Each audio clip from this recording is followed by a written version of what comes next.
Yo, what's good, guys? Welcome back to a brand new video, and welcome to my NFL 3.0 mock draft for 2024.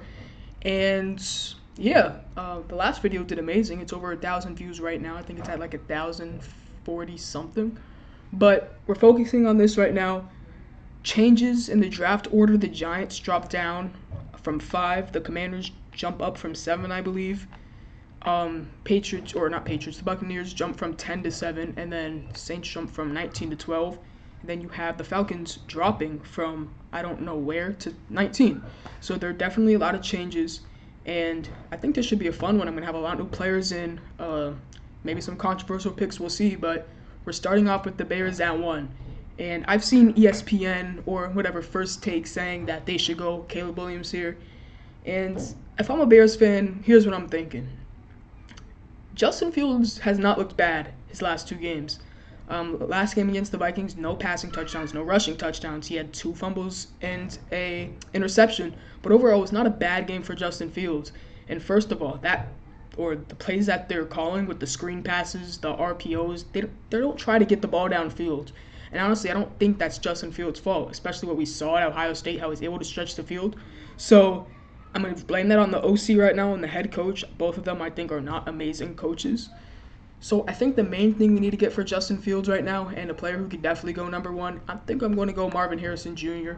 out of Ohio State. I did this last time. I just think what you need to do is get the Bears more weapons to continue Justin Fields' development. So Marvin Harrison at 1. At 2 is the Cardinals, and I believe I'm going to be making a trade here. This time it will not be the Giants, because now jumping from 6 to 2 is going to be harder from jumping to 5 to 2. Instead, it's going to be a smaller trade. It's going to be a one-spot trade. I'm going to have the Cardinals trading the 2nd overall pick to the Patriots for the 3rd overall pick. Obviously, more capital than that, but overall, we just want the picks to be in the right, or the teams to be in the right picks at the end of the day. So I'm going to have the Patriots trading up. And at this point, it's an easy pick. It's Caleb Williams. You don't trade up for anybody except Caleb Williams if you're trading up to 2, really. So the Patriots need a franchise quarterback. Bailey Zappi, Mac Jones have both looked terrible. So Caleb Williams is the perfect guy. I don't see a way, I don't see any possibility that the Patriots mess this up, especially that Bill Belichick might be on the hot seat. And overall, that team's just not looking good right now. Patriots at 2, Caleb Williams. At 3, I feel like this is also an easier pick. I'm not going to have the Cardinals taking Drake May here. I'm going to have them going Olu Fashanu, the best tackle in this class, the best offensive lineman in this class. Yes, in my opinion, it's an easy pick. If you could argue, I don't think you could argue Joe Alt's a better overall player than Olu Fashanu. But if you really think they're going to end up going quarterback and view Caleb Williams and Drake May in the same category, then we could see them possibly trade down just to take Drake May. I don't think that they're going to go for quarterback in this draft, though. So at 2, I'm going to go Olu Fashanu. At 4, we have the Bears again, and I think I'm going to be making another trade here.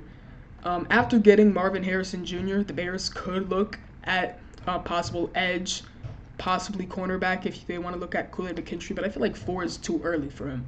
I'm going to have them trading back. I'm going to have the Giants this time because they're another team who desperately needs quarterback, unless, of course, unless Tommy DeVito's your guy, which, we'll see. He's playing pretty good so far.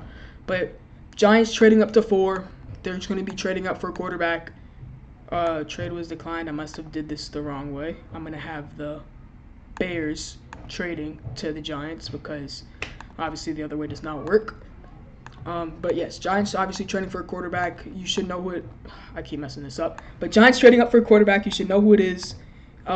Drake May. It's going to be Drake May out of UNC if I can finally get this to go.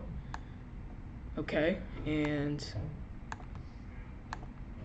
there we go. Finally, Giants trading up to 4. Get Drake May out of UNC. This is the easiest pick or trade I think they can make. Any other teams I could see move up to 4? Buccaneers maybe. I don't think this is going to be the year they try to get that franchise guy through the draft, but if there was a year, I guess it'd kind of be this one with the star-studded quarterback talent. I could see the Buccaneers possibly doing it. Jets, no. Titans, no. Raiders, maybe. Saints, maybe. And then you have the lower-tier teams down here. But Drake May 4 to the Giants. Yeah, it's time to go on a new route. Have Drake May at your quarterback. At 5, I feel like the next couple picks are going to be fairly easy. I'm going to have Dallas Turner to the Commanders. You traded Chase Young. You traded Montez Sweat. So go get the best edge in the class. Make sure I'm not. Yes, go get the best edge in the class in Dallas Turner because you need edge help. Last time I got you Leatu Latu. So getting Dallas Turner, a probably better player, is a step up for you. Maybe enjoy the tank job. Try to hang around this area if you want to snag Dallas Turner. Next up is 6. I feel like this is also going to be an easier pick. I could see, or possibly I could end up seeing edge here. But I don't think right here, I feel like after Dallas Turner, there's a little bit of a drop. I don't think Jared Verse ends up going in the top 10 right now. I see him more in the teens. Same thing with Chop Robinson. Leatu Latu could end up going top 10, but I'm not going to have him go right here. I'm going to have the Bears going offensive tackle. Joe Alt, like I said before, if you want Justin Fields to be your franchise guy, go get him some protection. Joe Alt at 6 to the Bears. At 7, we have the Buccaneers, and this is one that could go a lot of ways as well. I could see this going tackle because they do need a lot of tackle help. I don't think this is going to be quarterback. Like I said before, I think they're going to try to find their franchise quarterback in another way. So I'm going to go tackle. I'm going to go J.C. Latham out of Alabama. He's 20 years old right now. He'll be 21 in draft night, so he's a young guy. And the best part is that he's a good tackle. He's a good player. If you want to make an argument that Latham is higher or should be higher than Joe Alt, maybe not right now, but if we see some more through him for the SEC championship and possibly if Alabama makes the playoffs, then you could argue that. I think Latham's a little bit more versatile and is a little quicker on his feet, in my opinion. So, J.C. Latham at 7. I think this would be a great pick for the Buccaneers, and they should be happy if they're able to keep building the offensive line first, and then maybe get your franchise quarterback and have him thrive through it. Next up at 8, we have the Jets. Again, this could be tackle. I probably would have Amarius Mims right now over Talisi Fuega, so that is definitely an option. But I'm going to have him going wide receiver. I'm going to go my wide receiver 2 in this class, obviously behind Marvin Harrison Jr. I'm going Malik Neighbors. It used to be Keon Coleman, my wide receiver 1. But Malik Neighbors, he's a speedster. He's a difference maker. He creates tons of space.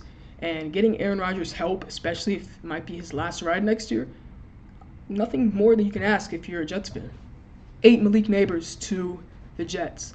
At 9, I'm pretty sure I've mocked this in every single one of my mock drafts. I'm doing it again. Johnny Newton out of Illinois. You need defensive line help, defensive tackle help, especially when you're defending the run, and that's what the Chargers aren't able to do right now. So go get the best tackle, go get the best nose in the class in Johnny Newton, and hopefully you fire Brandon Staley. Fix this real quick. But at 10, we have the Titans.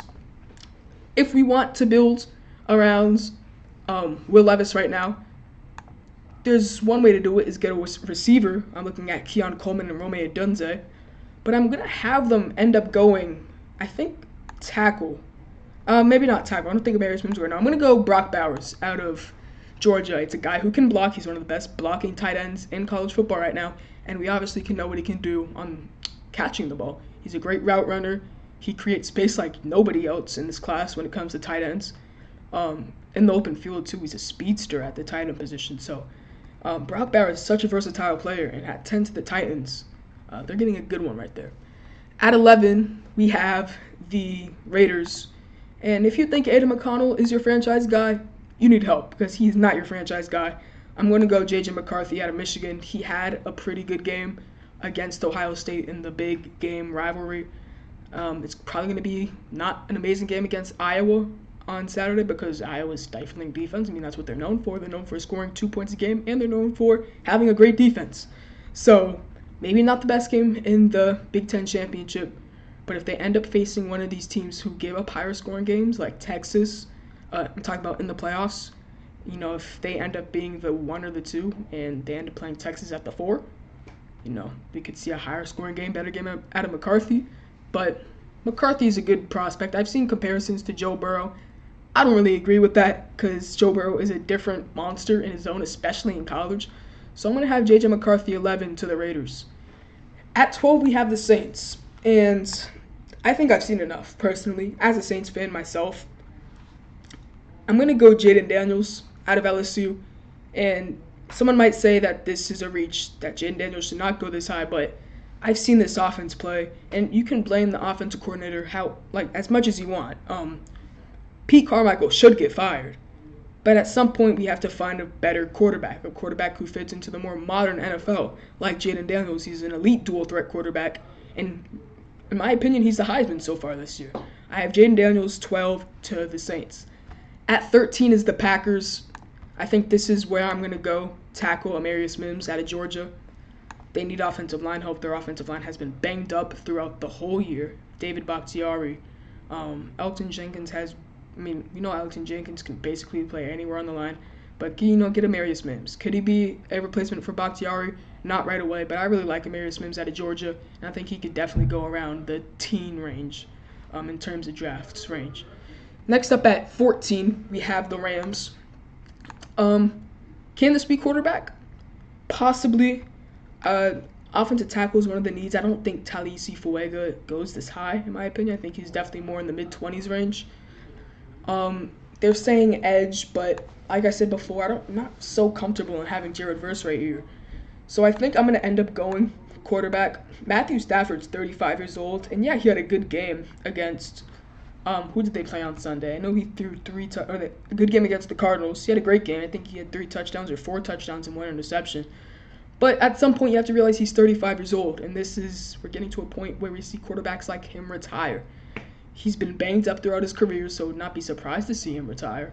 But probably not right now. He'll probably retire in like a year or two. But I'm just saying, go quarterback here. And I think Michael Penix Jr. is the right pick at 14 to the Rams. Penix Jr., amazing arm. To start the season, he was the Heisman favorite. Now, not so much. The offense in Washington has slowed down a little bit. But I really like Michael Penix Jr. out of Washington. The arm talent is there. The accuracy, I think, is there. Not the greatest runner, so not totally Jaden Daniels. But I think if you have a 35-year-old quarterback in the Rams and you aren't really looking for a receiver because you have Tutu Atwell, because you have Puka Nacua, and obviously Cooper Kupp, go get your franchise guy in Michael Penix Jr. At 15, we have the Bengals. And if you're a Bengals fan, this is either Keon Coleman, this is Rome Odunze, or this is his cornerback. And the fact that this cornerback's still on the board right now, in Kool-Aid McKinstry, looks like I'm going to have to charge my computer. But the fact that Kool-Aid McKinstry is still on the board right now, this is an easy get. Kool-Aid McKinstry at 15, someone who can go top 10, and that's like his height. He can go top 10. He could probably huddle around 7 to 6. So getting him at 15 for Alabama or for the Bengals is huge. And he should be an immediate playmaker for a not-so-great Cincinnati secondary. So Kool-Aid McKinstry at 15, it's a great fit for the Bengals. At 16, we have the Bills. I think last time I did this, I gave them Keon Coleman. I think this time I'm going to go cornerback. I think I'm going to go Cooper DeJean out of Iowa. He's a very versatile guy. He could play nickel. He could play safety. He could play boundary. He could return kicks, punts. He could do it all. Cooper DeJean is one of the best cornerbacks in this class. Overall, is he the best corner in this class? At least going this year-wise? Maybe. Kool-Aid McKinstry, Kool-Aid McKinstry, I think, is overall the better prospect. But stats-wise, tape-wise, I think I'll go Cooper DeJean over Kool-Aid McKinstry. So I'll have DeJean go in 16. At 17, for the Cardinals, this could be a lot of things. I think the main thing you have to look at, though, you already drafted Olu Fashanu, so this could be receiver. This could also be, I could also see this being edge, and I think that's where I'm going to lean. I'm going to have them taking Jared Verse. I think this is around his draft range right now. We know earlier in the season we saw him go around the top 10 range, but right now he's definitely around 17. It's definitely a good pick for the Cardinals, though. At 18, we have the Broncos. Broncos is definitely a hard one because this team is definitely bolted up into the playoff race so far, or at the last couple of weeks. But I feel like they should still go quarterback here. Most guys I'm looking at is probably Bo Nix, Shedeur Sanders, a little farther, or I guess I missed him. Carson Beck out of Georgia, he's risen up the boards a lot. But I'm a little hesitant because the quarterbacks right here are definitely worse or lower tier than the ones where it ended with Michael Penix. I think I'm going to go a little bit of a surprise here, though. I'm going to go Shedeur Sanders out of Colorado, staying in Colorado and Denver, so that's a little bit of a storyline right there. But if his back affects his draft stock, I understand it. Hopefully he's healthy before the combine and all those events. So I'll have Shedeur Sanders here at 18. He's just, in my opinion, the best prospect. He's, in my opinion, better than Bo Nix as a prospect, better than Quinn Ewers, better than Carson Beck. Cameron Ward's not declaring this year, but Cameron Ward, he could be a problem next year when it comes to the NFL draft. Like, he could go very high. But Shedeur Sanders, elite arm. We know he can create. He creates opportunities out of nothing, scrambling around, finding the open receivers. He's a great player for Colorado, and unfortunately, their season did not go so great. But a bright spot was Shedeur Sanders only throwing 3 picks this season, by the way. At 19, we have the Falcons. I think this is where the second edge could go, and I'm going to say right now it is going to be Laiatu Latu. If Laiatu Latu falls to the Falcons right here, oh boy, because Laiatu Latu can be a problem. I'm just worried about the injury history a little bit. That's why I'm going to have him dropping a little bit. Let's say the Cardinals think Jared Verse is more secure in terms of injuries, but I can see Laiatu Latu go 17, so maybe that's one thing you could argue. But I have Laiatu Latu going 19 to the Falcons. At 20 to the Vikings, I think this is a very easy pick, or not easy pick, but easy positional pick. I got Nate Wiggins to the Vikings at 20. They need corner, they need secondary help in general a lot. And in my opinion, Nate Wiggins is just overall better than a lot of these guys. Maybe not Quinyon Mitchell, who's jumped up the draft boards a lot, but overall, Nate Wiggins, he's had a good season out of Clemson. At 21, we have the Colts. This could also be another edge, but except I don't really, I guess Chop Robinson. No, Chop Robinson would make sense. But you know what? I'm going to go Chop Robinson. There's no ifs, ands, or buts. Chop Robinson, he, again, just like Jared Verse, was expected to go a lot higher in the draft to begin the season. But not poor play, but a little worse play than last year. I both have them dropping down a little bit. So I think they're both hanging around the late teens to early 20s range. At 22 is the Seahawks. This, I think, is going to be I'm not going to say most surprising pick, but it's the pick in my head that makes the most sense. Quinyon Mitchell is an absolute athlete, and the Seahawks have picked athlete at corner before. I'm looking at Tariq Woolen, of course. Tariq Woolen is taller, a little faster, but we know Quinyon Mitchell, just athletic as you can be. And when you're at the cornerback position, you need a lot of it. So Quinyon Mitchell at 22 to the Seahawks. At 23 to the Steelers. I think this could be a lot of things. The Steelers overall are not an amazing, talented team, but most importantly, I think they need more offensive line help. I'm going Talisi Fuega out of Oregon State. This is definitely around his range, somewhere between 23 and I'd say 28, maybe a little lower. He could end up dropping out of the first round, but Talisi Fuega to a team that needs offensive line help. At 24, we have the Texans, and I think this is going to be the C.J. Stroud pick. Overall, Keon Coleman, Rome Odunze, Keon Coleman and Rome Odunze are better, in my opinion, prospects than Emeka Egbuka. But C.J. Stroud played with Emeka Egbuka, so I can see him going right here. But I'm going to go Rome Odunze out of Washington. He is arguably the second best wide receiver in this class. I'm not going to go it, though. I'm going to, lean back a little bit on receivers. This is the third receiver taken at 24, so a little bit lower. But Rome Odunze, if he ends up going to the Texans and gets paired up with C.J. Stroud, that would be insane. At 25, we have the Dolphins. This is a team that could be looking at tackle. Kingsley Suamataia, I think, is definitely more of a second-round guy. Same, Patrick Paul. I don't know. Patrick Paul can really, in my opinion, he has a larger range. But, yeah, like I said, I feel like this could be a lot of positions for them. This could be a guy like Kalen King, Denzel Burke, Terrion Arnold's, Kamari Lassiter out of Georgia is a guy I like a lot. But I think I'm going to have them, this is definitely hard. I think I'm going to have them going corner. I think this will be I think I'll go a little bit different right here. I'm gonna go Denzel Burke out of Ohio State. Why over Kalen King? I'm not really sure at this point. I just think that, in my personal opinion, this is more of a Dolphins cornerback. Denzel Burke to Kalen King, who's more of an aggressive guy, similar to what Joey Porter Jr. was at Penn State. So I'm gonna take someone more like Denzel Burke for the Dolphins at 25, but um, Cowboys at 26. A lot of these wide receivers / cornerbacks are going to head off the board, and